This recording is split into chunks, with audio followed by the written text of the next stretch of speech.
Attention, you're listening to The Todd Huff Show, America's home for conservative, not bitter talk and education. Be advised, the content of this program has been documented to prevent and even cure liberalism, and listening may cause you to lean to the right.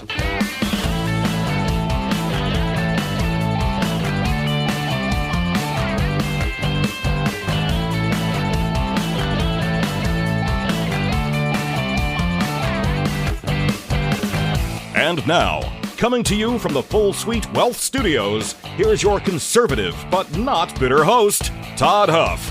Yes, my friends, welcome to today's program. I hope you had a wonderful weekend. Thank you for joining us. My wife and I don't know if I mentioned this. If I did mention it, I forgot that I mentioned it, but we took a couple of days. We actually left Friday afternoon, Saturday, coming back yesterday, Sunday, from New Harmony, Indiana. I don't know if you've ever been here. I don't want to make the whole program about this or anything, but there's relevance in the discussion. New Harmony is a community down, if you're from this part of the state, or this part of the country, and you're familiar, or even if you're familiar where Evansville is on the map, I think it's 28. I read it's 28 miles to the, north, or maybe the northwest of Evansville. I guess it would be north. We went down there. This was a community that was at one point between 1814-ish and 1825-ish a socialist experiment. It's a neat little town. It's something that has a lot of history. If you've not been and you're in the area, I would recommend it. It's a good weekend trip. It's something that you can it's an interesting place, let's put it that way. I'm glad that we went, and I want to talk about that today, especially as we look at the things in the stack of stuff. There's one article in particular I want to hit on here, one article in particular at pjmedia.com. By the way, this will be on the website, toddhuffshow.com, and the stack of stuff. Headline here is The Left Thinks It Has Found Its Donald Trump, written by Robert Spencer over the weekend. And the person that Spencer says the left believes is their version of Trump, if you can follow that, is a guy that might have felt quite at home in New Harmony between 1814-ish and 1825-ish. So we'll get to that, my friends, in due course. You know, one of the biggest challenges for conservatives like us is finding ways to ensure that our values align with the way that we live our lives, the way that we conduct ourselves, because that is important, and that includes how we invest. That's why I love what the team at 4-8 Financial is doing. They specialize in biblically responsible investing. This means they screen out companies that do not align with our faith and our values so that we're not funding things that go completely against what we believe in. Plus, they do the heavy lifting for their clients, for you, my friends, helping align your investments with your purpose and your goals.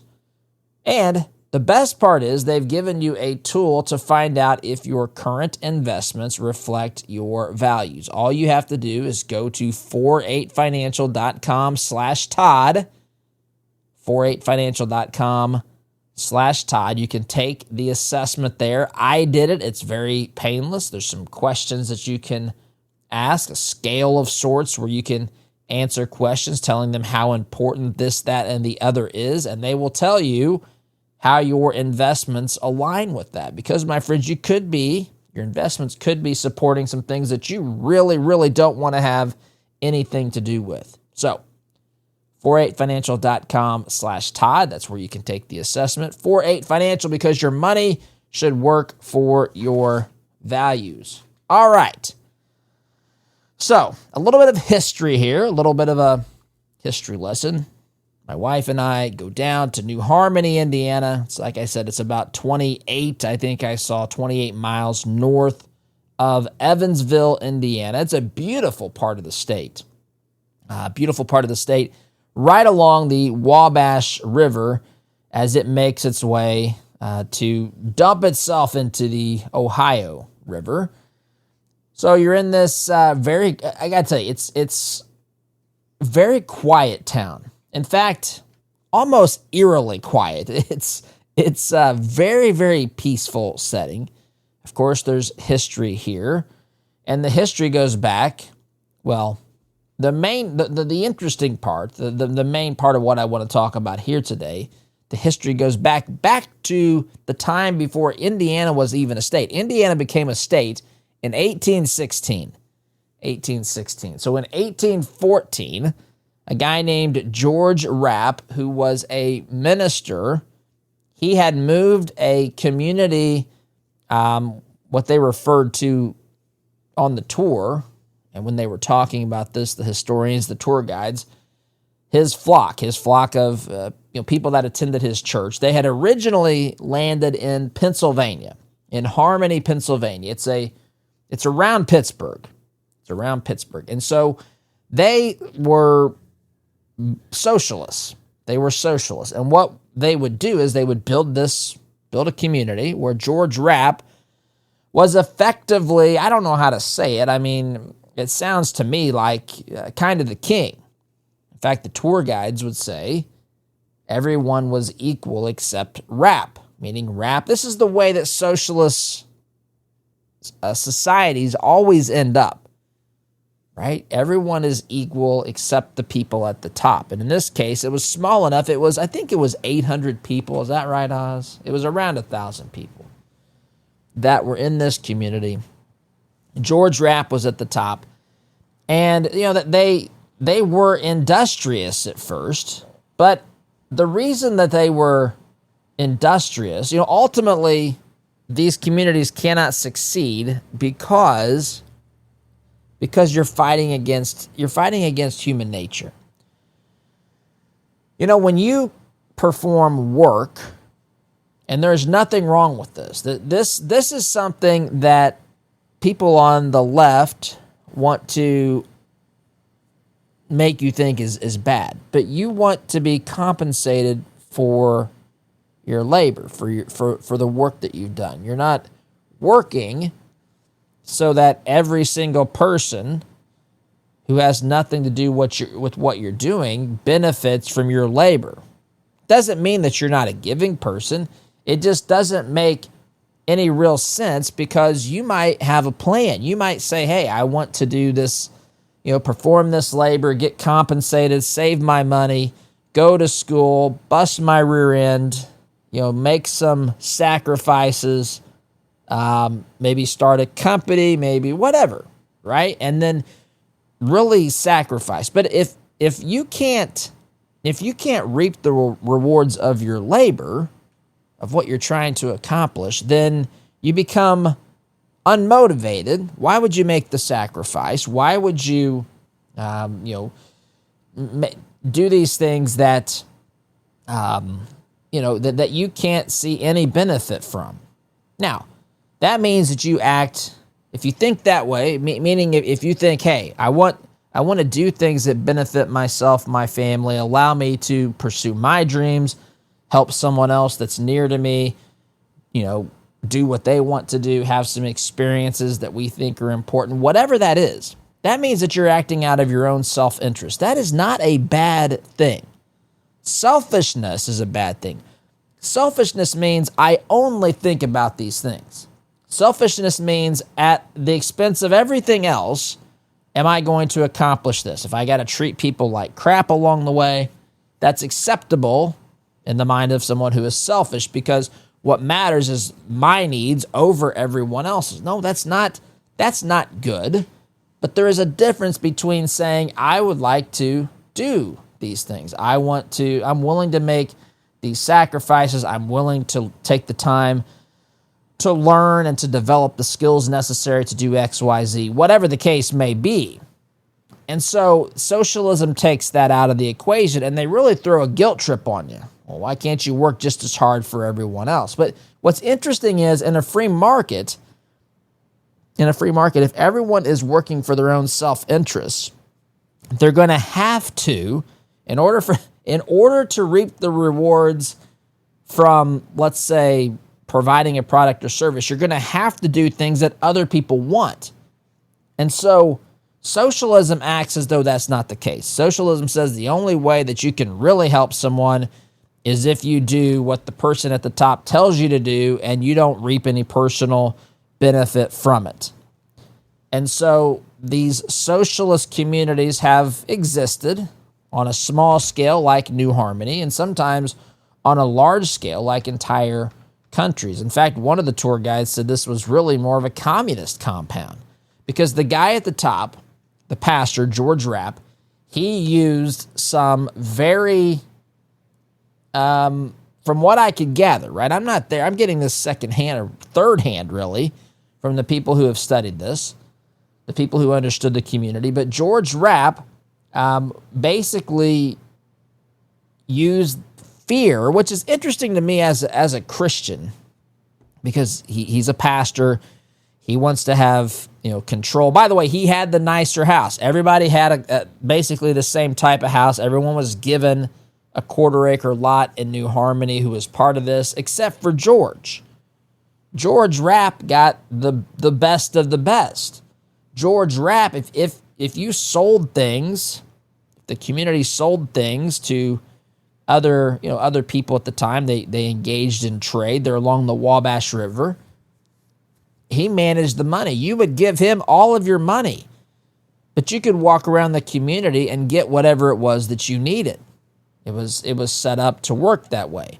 But they didn't exchange money themselves. They gave it all to George. George had all the power. George made had all the money. George made all the decisions. In fact, George often would terrify or scare people about the return of Jesus. and he would use this. They were, as I said, very industrious at the beginning of this experiment in New Harmony. Remember, they moved from Harmony, Pennsylvania to New Harmony. I think all three of those places lasted about 10 years. From Germany to Harmony, Pennsylvania, outside of Pittsburgh. From Harmony to New Harmony, which is near Evansville, Indiana. They moved there for a couple of reasons. One was that they were hoping to be able to find a climate where they could grow their grapes for wines and so forth. We're really unable to do that, at least on a large scale, from what I could ascertain. It's not, Indiana's not wine country or something like that. They were there for 10 years. They then moved back. They started another established, what do you want to call it, community, socialist compound called Economy. Again, in the same vicinity as Harmony, Pennsylvania. And that's where it kind of fizzled out. But it failed. It failed for a lot of reasons. But it failed because ultimately this is not the way that human beings are wired to work. It doesn't work that way. But they did have periods of being very industrious. They were built this town. Everyone had things that were equal to everyone else except for George, who had everything, as I mentioned earlier. There was also, but George used, from what we were told and how it was explained to us, he used this fear that's associated by some with the return of Jesus. Now, this is interesting to me as a follower of Jesus, that this could be viewed as something to be fearful about or have dread of. Because, the return, I think about it like this. I know that people are, even in today's world, are very, when you think about the return of Jesus, you think about the apocalyptic times. You think about things that you may have heard or read about or studied or whatever in the book of Revelation. I mean, there are things called the tribulation and the 7 bowls of wrath and the 7 seals and all these things being opened. And it's usually very, very trying and difficult, and pestilence and water being contaminated and things like this. And it's obviously that sort of stuff is terrifying. But for the believer, who truly knows Jesus, has a relationship with the Creator, not because of ourselves, but because of Him, we have a relationship with Him. His return, I don't know why I can understand the uncertainty, but for it to lead to abject fear, and fear to the point to where you should have seen the schedule these folks kept. It was one of absolute work, consistent work. But it was work that was fueled by fear. In fact, at one point, George Rapp, I don't know. I don't want to step too outside the bounds of what we know from history, but this character, I don't know what he was up to, but he declared that the entire colony, whatever you want to call it, the entire community was going to become celibate, even if they were married. It's the things I was telling my wife, the things that people allow these folks to tell them. And she just kept saying to me, he must have been persuasive. I don't know. He was something. He either terrified them, persuaded them. They looked at him as maybe someone who was closer to God than they were. I don't know. But this community had a lot wrong fundamentally with it. It's an interesting place. They were ahead of their time with what they were constructing. They certainly did some things that were very unique. They built some rather large buildings and churches, but still, ultimately, this was built upon, predicated upon, founded upon an ideology that is just not something that the average person wants to live under. We're created to be free. We're created in the image of God with certain inalienable rights. Our founders had this right. We weren't created to be cogs in a wheel. We were created to be the individuals with the certain strengths, gifts, talents that we were created to put to use. And even through a biblical lens, to do this as a friend, a follower of God Almighty, to do these things in relationship with Him, not as a servant of a pastor or a king or anyone else for that matter. So, the community ultimately, crumbled and kept moving around, but it was ultimately unsuccessful, not surprising. Now, I say all that today, because we just experienced that. It's a very interesting place to go. There's also, I'll just be honest, from my perspective, the folks down there will tell you that everything is Christian-based. I didn't get that vibe. There's an area called the Open Church. It's really a pretty area. And like I said, very quiet, very serene and all that sort of stuff. But there's in my estimation, a very new agey feel to this. There's art in there that I would not call Christian art. It certainly doesn't make me think Michelangelo. It just didn't. In fact, I was surprised after looking at some of the art for them to say all the art was Christian-based when I thought this looks more like Hindu art, for example.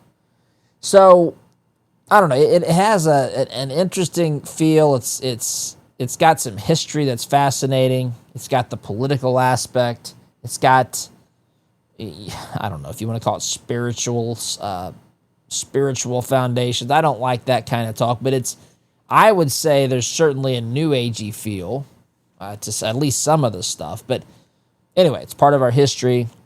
My wife and I experienced that. We're down there over the weekend, and it's kind of falls in line with what we talk about here on the program every day. So I wanted to share that, and I want to use this as a springboard to get to this article here at PJ Media. The left thinks it has found its Donald Trump. Now, the person that, according to Robert Spencer at PJ Media, that the left believes is its version of Donald Trump is a person who would feel very at home in New Harmony. New Harmony circa 1815 to 1825.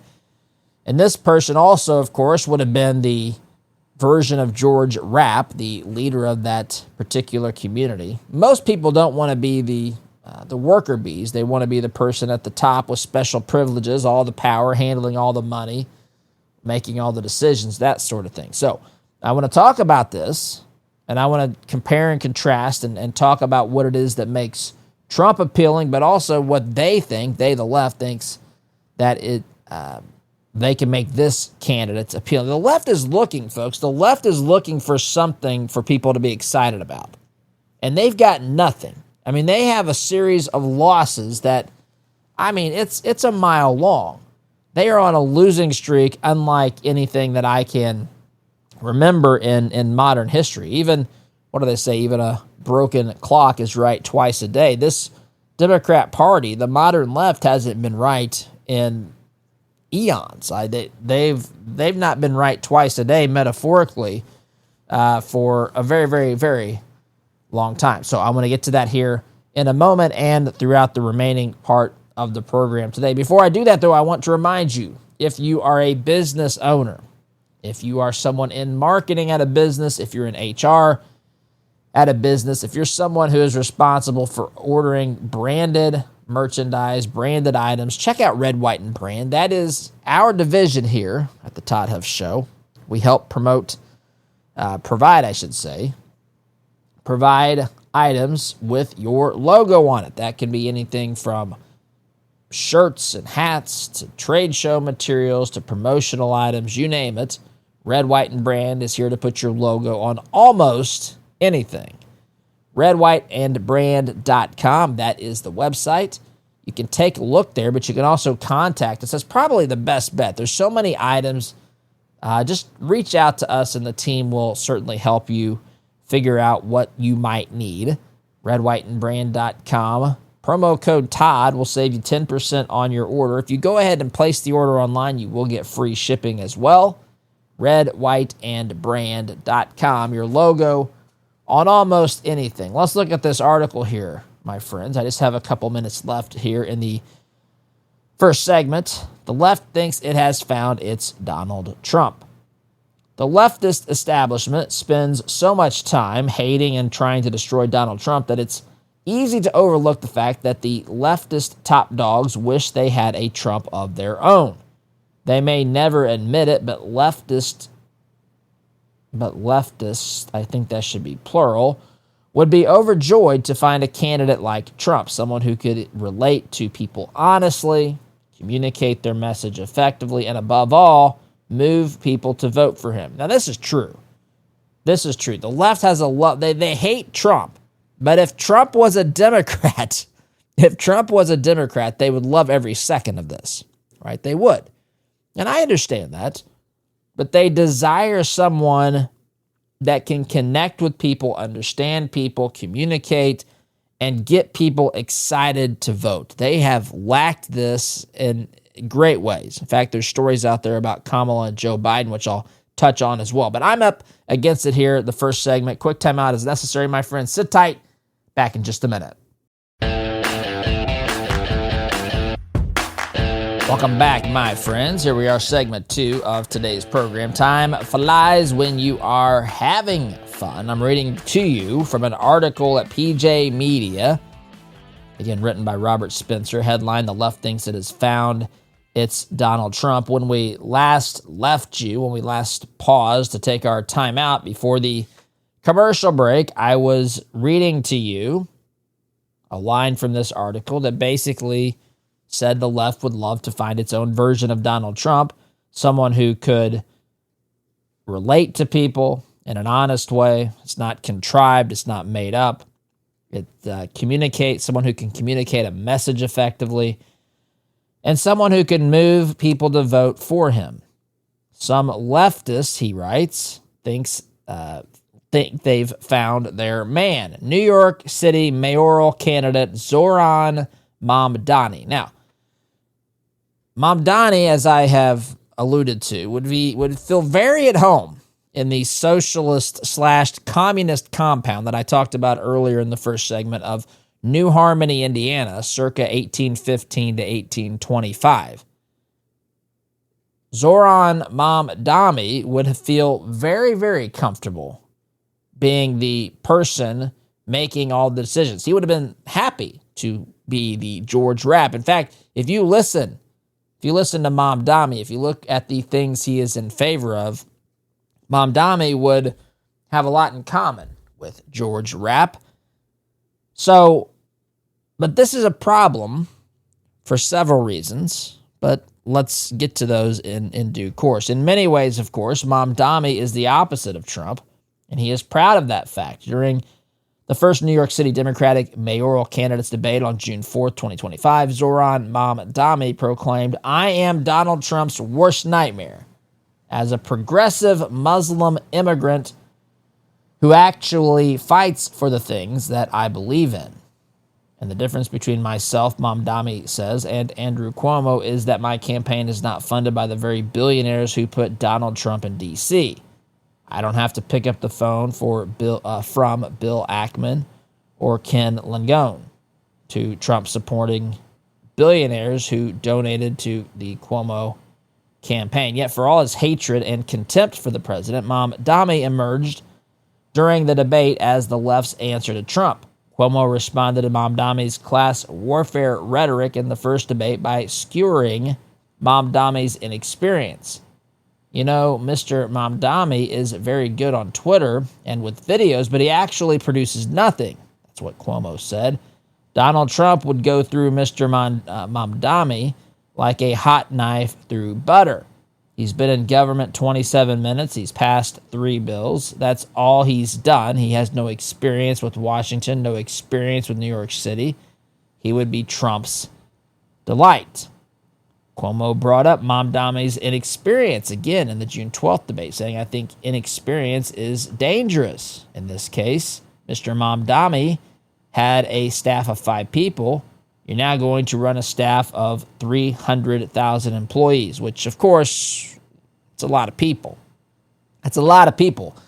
Now, Cuomo is saying that's, you can't go from having a staff of 5 to figuring out how to run 300,000 people, which part of the problem there, like the federal government, the city of New York probably employs way too many people, but that is what it is. But to his point, there's still going to be a lot of them. Even if you reduce the workforce by half, you've got 150,000 people. But anyway, he continues here. He's never dealt with the city council. He's never dealt with Congress. He's never dealt with the state legislature. He's never negotiated with the union. He's never built anything. He's never dealt with a natural emergency. He's never dealt with a hurricane, with a flood, etc. He's never done any of the essentials, and now you have Donald Trump on top of all of that. Now, pause here. This is one of the problems I have with politicians. I would imagine one of the problems you have with politicians as well. Many politicians today are inexperienced in relevant ways. Now, there are a group of voters out there, who defer to the intellectual elites among us, right? The self-appointed intellectual elites. These are the people who say, look, we all have our area of expertise, of specialty. For example, someone might say, look, I'm a truck driver, I'm a carpenter, I'm a radio show host, I'm a writer, I'm a teacher, I'm a firefighter, whatever. And you would say, and to some degree, I agree with this, right? I mean, if you're a firefighter, for example, you don't need some rando coming in off the streets telling you how to, properties of fire, how fire behaves, how to, be safe in the event of a fire, to put out a fire, to fight fire, all that kind of stuff, right? You have the experience over that rando walking in to the firehouse, and I get that. And so some people then apply that to government. Well, here's a politician. Just like we should trust the teacher in school to teach us, just like we should trust the pilot to fly the airplane and to stay back, just like we should trust the surgeon, we should trust the politician. Except there's a problem with that analogy. See, we're a nation that has given our consent to be governed. We don't have a system where we have kings and queens making decisions on our behalf. You see, the way that you live your life, that's something you shouldn't and really can't effectively outsource. You can use tools. You can use, if you have staff, if you have, people who help you with certain things and that sort of thing, that's fine. But to delegate the ultimate decision-making and just say, look, I'm just passing this off to the mayor, to the politician. I'm not going to get involved. They know more about this than I do. That doesn't apply in this particular instance. In fact, I would say there's a lot of areas, or let's say that there's multiple areas that this doesn't work. I would say if you're a student, I always did this anyway, I would question what I was being taught. Now that offends some people. How dare you question the teacher? Well, what is the teacher's experience in? Sure, certainly you can say the subject matter, but a teacher is really ultimately trained both in the subject matter and also in the techniques on how to help someone to learn something. Well, part of learning something is to understand if I understand it and understand the strengths of it, the weaknesses of it. And so that comes with answering questions. Well, with being able to answer questions as a teacher and as a student to ask questions. I am telling you this, I might have been the worst type of, I was a good student for my teachers. I didn't cause a problem, but if they were trying to persuade me of something that I didn't think was true, I would ask questions. Keep in mind, I was in political science and philosophy courses. I wasn't in there for pharmacy. I wasn't in there for earth science, I took some of these courses, but I was talking about something that is largely based upon a worldview. And when you realize that a lot of these things are built on worldview that are antithetical, that are incompatible with a Christian worldview, which I have at my core, then you can immediately, if you understand that, you can see where these questions come from. Because, see, it turns out if you're going to be a person who is in government, you have to start making value judgments. You have to start using things like words like should. This is the way. These are things that society should aspire to be. You have to start talking about things like justice. And see, as someone who understands that the universe was created by God and that justice ultimately is in his character, it is what he says that it is, it turns out that these things at least overlap. And if you tell me that you don't believe in the God of the Bible and that you reject his definition and the qualities of justice that he has set forth, then I'm going to at least have questions about that, because it's going to contradict the world as I know it to exist and as I understand it to have come into existence and so forth. And so, this, in the same way, we should question politicians. Politicians like Mamdani especially, who wants to do, in a way, what George Rapp did in New Harmony, which I talked about in the first segment. Friends, ever notice how some families seem to have a plan that lasts for generations? It's not by accident. Full Suite Wealth works with people who want their wealth to make a difference for years to come. Their team brings together high-level investment strategies, things like private equity, private credit, and options strategies, combined with expert legal guidance and advice. It's all about making sure your vision becomes a reality for the people you love today and well into the future. If you're looking to do more than just manage your money, if you want to leave a mark and build something lasting, take a look at Full Suite Wealth. Visit fullsuitewealth.com. Again, that's fullsuitewealth.com. Build your legacy, secure your future. Friends, I've got to take a timeout. Quick timeout. Back in just a minute.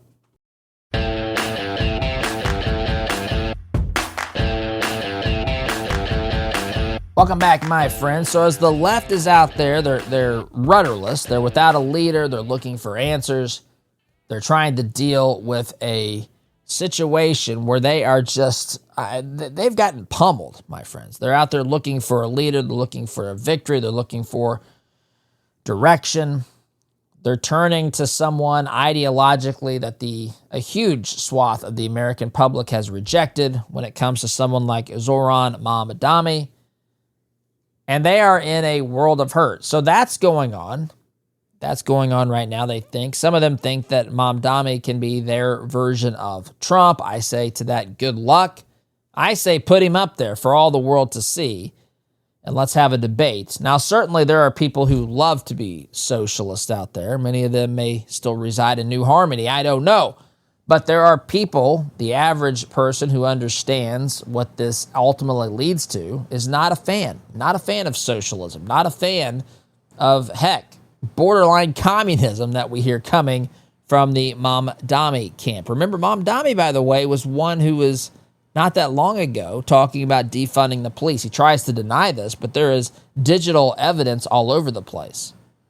The left is rudderless without a leader. They're looking for someone who can not just lead the party, but can cause it to have the same level of grassroots success that we saw with the Trump campaigns from 2016, 2020, and 2024. So, that said, I want to pause the Mamdani talk. I want to talk about something else that I saw in the news that I find interesting, and it's the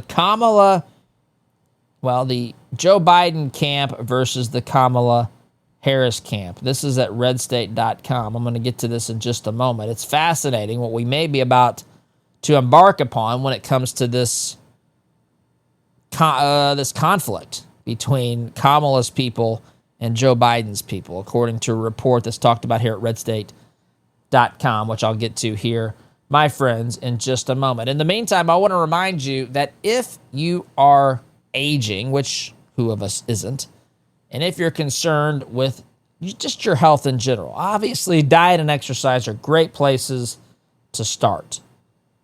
But on top of that, it may make sense to be proactive in taking care of some vital pieces of your health, including your heart health. That's why I take Solti. Solti is an all-natural, clinically proven dietary supplement that has been proven by science to lower cholesterol. It may be able to do the same for you as well, my friends. There's no prescriptions, no doctor's visits. It's very affordable, very inexpensive. But it does the work. It does the work. It's a great way to proactively take care of your heart's health, even if you're younger. This is a great way to get out in front of this. But if you have a family history of high cholesterol or heart problems, this is something that you might want to really take a look at. I think everyone should, but especially if there's a history of these sorts of things in your family. And the sooner you can address it, the better off I think you're going to be. So, Soltea.com, Soltea. That's where you go. If you use promo code Todd, you're going to save 50% off your first purchase, and you're going to get free shipping.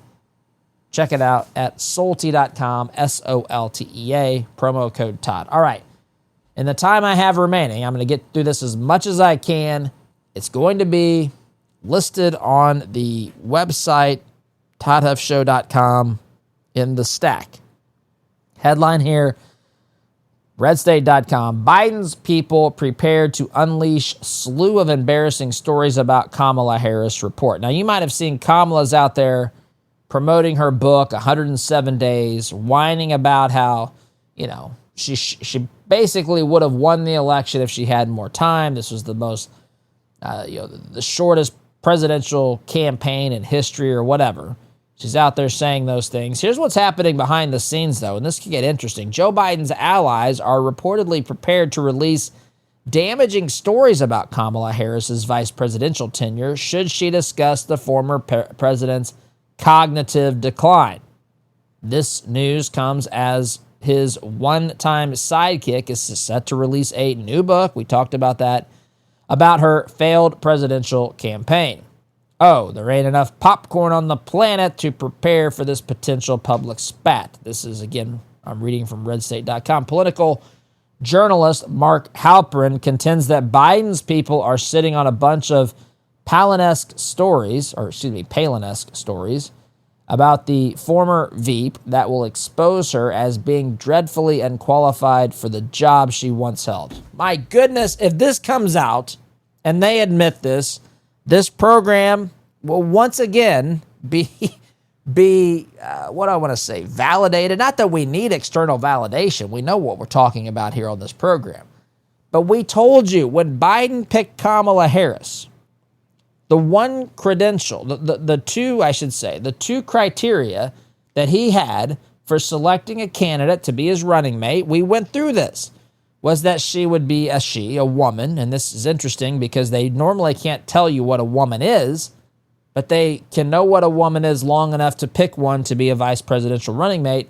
And she had to be a black woman. Those were the only two criteria. He was looking for a black woman that he thought could help him with his electability. That was it. No other qualifications. Nothing else was given. As I've said many, many times before, obviously I have no problem with a black woman being on the president or vice president, as long as the only criteria isn't just that's it. There has to be more to it, other qualifications, other reasons, ideas, policies, things that she wants to do. But that's apparently all about to hit the fan here, where they're going to admit that Biden picked her for this, I guess, if she's going to criticize him. But I got to go, SDG.